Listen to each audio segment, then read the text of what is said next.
Hey there, this is St. Patty's Day 2017. I need to get in there, get this debris off that ledge there of rock that shouldn't be a ledge of rock. It's a ledge of rock because of the debris from last year. So I'm going to go over and my chainsaw's not working. So I'm going to go over and try to use that branch there as a fulcrum and lift those logs up, get them at least out of the creek. See you in a bit. Okay, this is a view of my property you rarely get to see. It's my 3-acre wood back there. Late spring, St. Patrick's Day 2017. I'm cleaning all this debris out from along the bank. And while I'm doing that, pardon the wiggly, I'm collecting stone for my root cellar. And I want to show you this one stone. This stone is about a foot long, 4 inches by 4 or 5 inches. That is what I'm going to use as a through stone. As you build your wall with big stones, bigger, and you fill the middle with debris, let's say, it's considered debris, blah, blah, blah, blah. You want to be able to tie the front of the wall to the back of the wall. All mortared in. But this through stone acts as a tie from the front of the wall to the back of the wall. And you place those about every yard on a course as you're doing rock work. And I've got some good through stones. I found some awesome ones. I'm excited. Rocking it, literally. So I just wanted to show you that. And I wanted to show you the view. See, there's the little house up there. That bank right there is where the root cellar is going to be. And this is the creek, right? These trees are catching debris. I've rolled this big log using a fulcrum out of the creek. Now I'm cleaning all the grassy, twiggy debris and large rocks that'll catch up debris. And I'm saving those for my root cellar so that the stream doesn't get clogged. Because when it gets clogged, you see that side bank? The force of the water goes against that curved bank and starts drilling out the dirt. You see how much deeper it is on that side. So what I'm doing is I'm transferring rock from this side to that side. You can, I don't know if you can see, but I'm throwing rock up against that, underneath that ledge to bolster up that bank.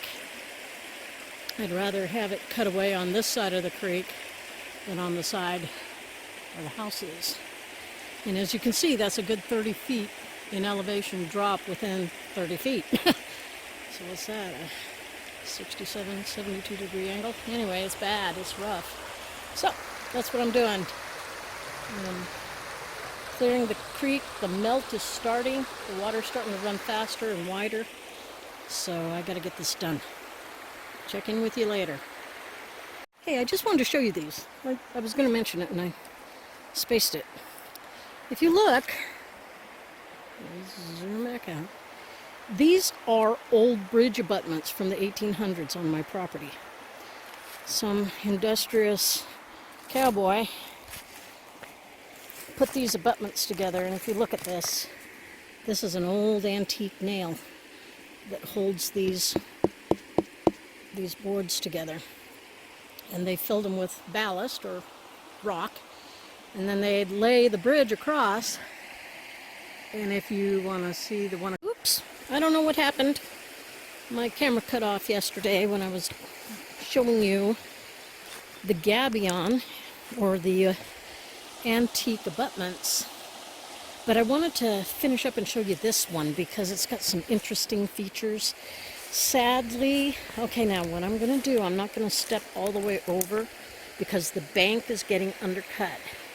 So I'm going to try to show you what's going on under there. Not good. So this this antique abutment, also called a gabion, that's going to have to be dismantled. And those look like they had the shape of like a railroad spike, but they're kind of more narrow, so I don't know what's going on with that, but those are the type of big spikes they used and all the ballast that's in there. But this poor thing, man, it breaks my heart because it's a antique, you know, an old historical structure on my farm, and I just kind of hate to do this, but look at, see the bank? See this abutment?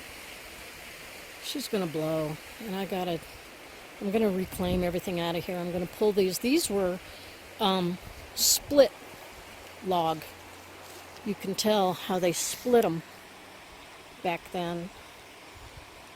But anything, I just feel bad about it. I got this antique thing, and I feel bad about it. But anyway, I just wanted to finish that up for you and show you. The melt is on, the water's rising. We've already got water coming up the bank. Probably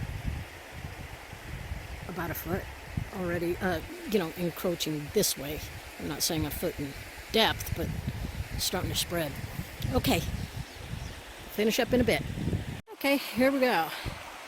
I cleared about a 12-foot all the way from right up there down the bank and here, and that distance of debris, weeds, leaves, rocks that are holding up the stuff. And then I also was able to use a lever and get that big deadwood out of the creek, and I just kind of muscled those other trees as far in the bank as I could.